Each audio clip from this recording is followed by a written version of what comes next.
पूर्वी का एक छोटा सा पार्लर था जिसमें वह सबको सजाने संवारने का काम किया करती थी।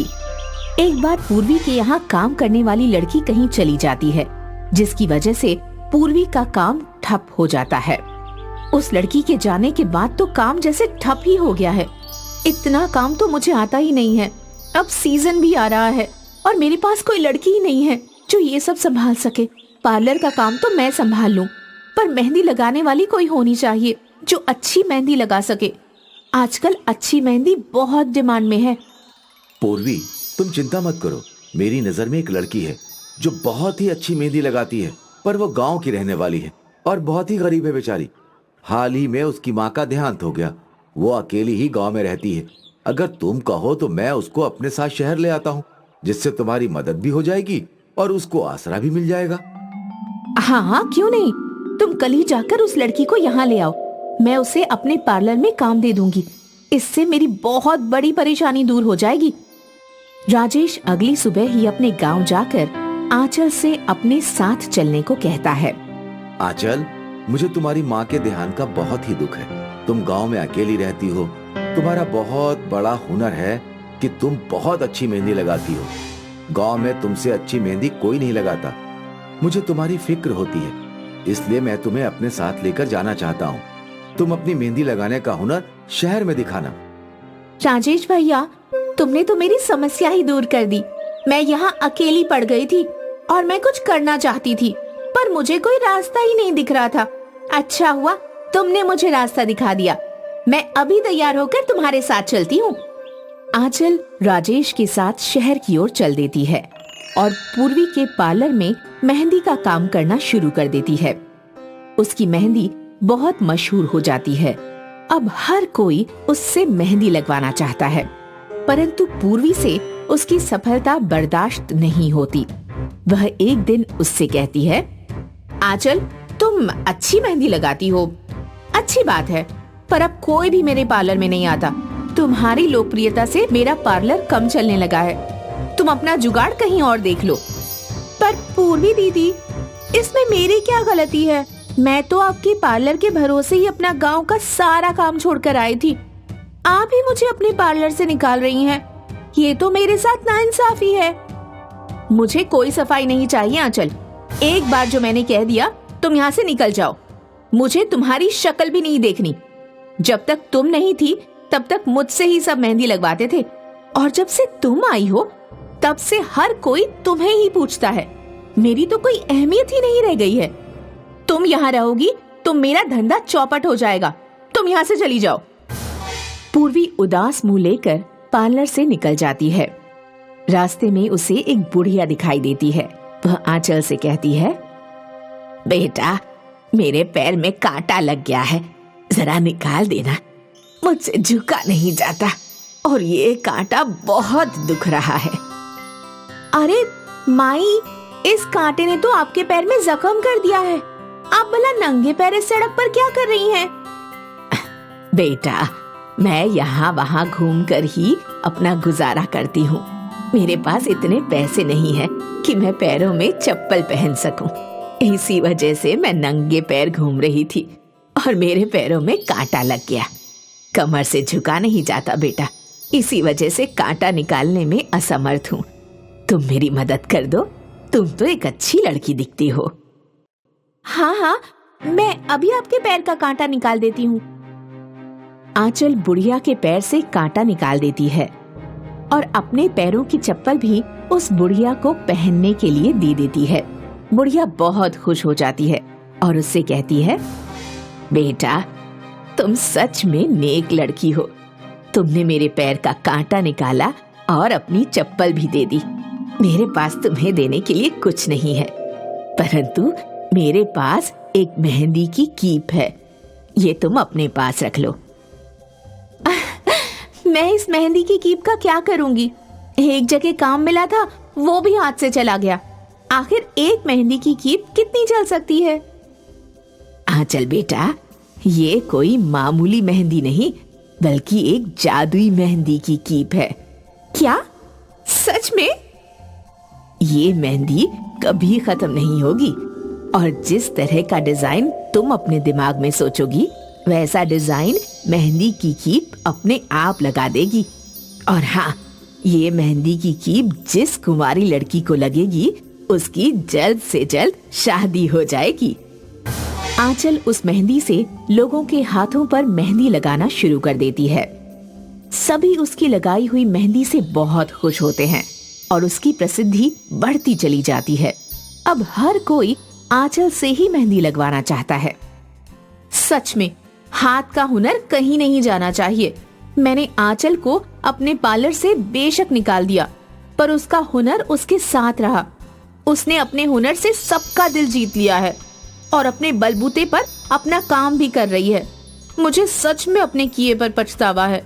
अगर मैं उसे अपनी दुकान से नहीं निकालती तो आज मुझे उसकी मेहंदी लगाने से बहुत मुनाफा होता। पूर्वी अपने किए पर पछताती है। वहीं दूसरी ओर आंचल सभी को मेहंदी लगाती है और उसे मिलने वाले पैसों से सबकी मदद करती है तथा उसने कई गरीब लड़कियों को मुफ्त में मेहंदी लगाने की कला सिखाना शुरू कर दिया।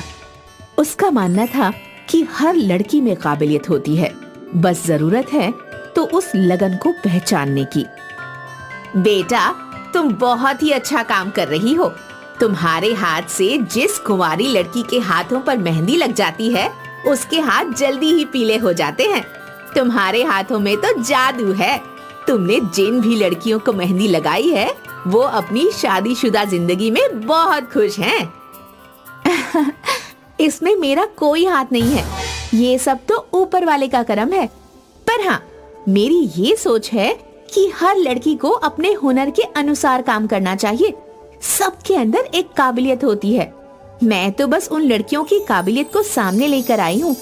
मुझे बहुत खुशी मिलती है जब मैं किसी लड़की को कुछ सिखाती हूँ और वो अपने पैरों पर खड़ी हो पाती है। आंचल इसी तरह से सबकी मदद करते हुए अपना जीवन यापन करती रहती है।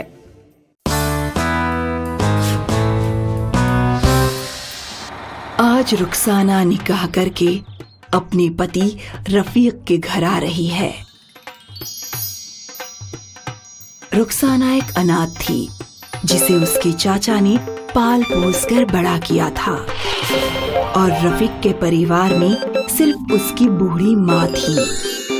निकाह के बाद रुखसाना बहुत खुश थी क्योंकि रफीक उसे कहीं न कहीं घुमाने ले जाया करता था। चलो रुखसाना, पानी पूरी खाते हैं। रफीक रुखसाना की मन की बात जान लेता था और इसीलिए रुखसाना बहुत खुश थी। रफीक सऊदी में काम किया करता था और भारत 3 महीने की छुट्टी पे आया था। अब उसकी छुट्टियां खत्म और रफीक वापस लौटने की तैयारी कर रहा था। आखिर वो दिन आ ही गया जब रफीक को जाना था। रुखसाना ने रो रो कर अपना बुरा हाल कर लिया था। अरे पगली, मैं कोई हमेशा के लिए थोड़े ही जा रहा हूँ। 2 साल बाद वापस लौट आऊंगा। 2 साल बाद? 2 साल तो यूं बीत जाएंगे। रुखसाना बेटी, किसी को रोते हुए विदा नहीं करते, चलो हंस दो। रुखसाना ने अपने आंसू पोंछे और रफीक सऊदी के लिए निकल गया। 1 महीने बाद रुखसाना डॉक्टर के पास गई। मुबारक हो, तुम माँ बनने वाली हो। रुखसाना की खुशियों का तो ठिकाना ही नहीं रहा। वो दौड़ती हुई पीसीओ के पास गई और उसने अपने पति को फोन लगाया। मुबारक हो। क्या? मुबारक हो, आप अब्बा बनने वाले हो। क्या? ये खबर सुनकर रफीक भी बहुत खुश था। अब से रुखसाना की सास उसका बड़ा अच्छे से ख्याल रखने लगी। 9 महीने बाद रुखसाना ने खूबसूरत बेटी को जन्म दिया। अम्मी, क्या अब भी वो नहीं आएंगे मुन्नी का चेहरा देखने? बेटी, तुम्हें क्या लगता है रफीक का मन नहीं होगा अपनी बेटी को देखने का? लेकिन उसका काम ही ऐसा है, वो 2 साल से पहले नहीं आ सकता और अब तो सिर्फ 1 साल बचा है। वो जल्दी ही लौट आएगा। रुखसाना बेटी के जन्म से बहुत खुश थी, लेकिन रफीक की नामौजूदगी से दुखी। देखते ही देखते 1 साल बीत गया और आखिर वो दिन भी आ गया। रुखसाना, अम्मी। आपकी बेटी बिल्कुल तुम पे गई है। वैसे तुमने इसका नाम क्या रखा है? अभी तक नाम नहीं रखा, सोचा तू आएगा तो तू रखेगा। हम इसे प्यार से मुन्नी बुलाते हैं। ठीक है, तो इसका नाम हीना। बहुत अच्छा है। रफीक के लौटते ही रुखसाना वापस खुश हो गई। इस बार रफीक रुखसाना के साथ अपनी बेटी हीना को भी घुमाया करता था, लेकिन इस बार ये खुशियाँ बहुत छोटी थीं। 2 महीने बाद रफीक को वापस जाना पड़ा। एक बार फिर रुखसाना की आंखों में आंसू थे, लेकिन उसने खुद को संभाला। कुछ महीनों बाद एक बार फिर डॉक्टर ने रुखसाना को खुश खबर सुनाई। इस बार जब उसने पीसीओ से रफीक को कॉल लगाया। सलाम वालेकुम, क्या मैं रफीक से बात कर सकती हूँ? मोहतरमा, वो तो यहाँ नहीं है। क्या आप बता सकते हैं कब आएंगी? उन्होंने ये कंपनी छोड़ दी। अब पता नहीं वो कहाँ काम कर रहे हैं। क्या? रुखसाना ने फोन कट कर दिया, लेकिन उसे चिंता सताने लगी। वो अपनी सास के पास गई और रोने लगी। तू फिक्र मत कर, वो खुद ही हमें फोन करेगा। लेकिन उनकी नौकरी, ये भी तो हो सकता है उसे कोई बेहतर नौकरी मिली हो। क्यों फिजूल रो रो कर जी जला रही है? अम्मी की बात सुनकर रुखसाना ने रोना बंद कर दिया। वो रफीक के फोन का इंतजार करने लगी। कई महीने बीत गए, रफीक का कोई पता ठिकाना नहीं। अब अम्मी भी परेशान थीं। ये अजीब है, कम से कम हर महीने वो एक फोन तो करता ही था। रुखसाना ने कई बार रफीक की पुरानी कंपनी में फोन लगाया, लेकिन उसे कोई खबर नहीं मिली। रुखसाना को दूसरी भी लड़की हुई। रुखसाना उससे बहुत खुश थी, लेकिन रफीक से कांटेक्ट ना होने से दुखी। देखते ही देखते 1 साल बीत गया। ना रफीक का फोन आया, ना मनी ऑर्डर। अम्मी, अब तो पैसे भी खत्म हो चुके हैं। मैं भी वही सोच रही हूँ, अब घर कैसे चलेगा? मैं कोई काम ढूंढ लूं? तेरी बिटिया बहुत छोटी है, तेरे बगैर नहीं रह पाएगी। मैं ही कोई काम ढूंढती हूँ। नहीं अम्मी, हम कोई ऐसा काम ढूंढते हैं जो हम घर में मिलकर कर सकें। पर ऐसा क्या? दोनों सोचने लगीं। अम्मी, मैं मेहंदी बहुत अच्छी बनाती हूँ। मेरी मेहंदी का रंग बहुत गाढ़ा आता है। क्यों ना हम मेहंदी बनाकर बेचें? हाँ, हम कोशिश कर सकते हैं। रुखसाना की सास ने बाजार से मेहंदी के पत्ते खरीद लिए। रुखसाना ने उसे पीसा, उसमें कुछ नीलगिरी का तेल मिलाया और उन्हें मेहंदी के कोन में भरने लगी। जब मेहंदी के कोन तैयार हो गए, तब रुखसाना की सास उन्हें बाजार में एक दुकानदार को बेचने चली गईं। अब से यही उनकी आमदनी का जरिया बन गया था। रुखसाना मेहंदी बनाती और सास बेचा करती थी।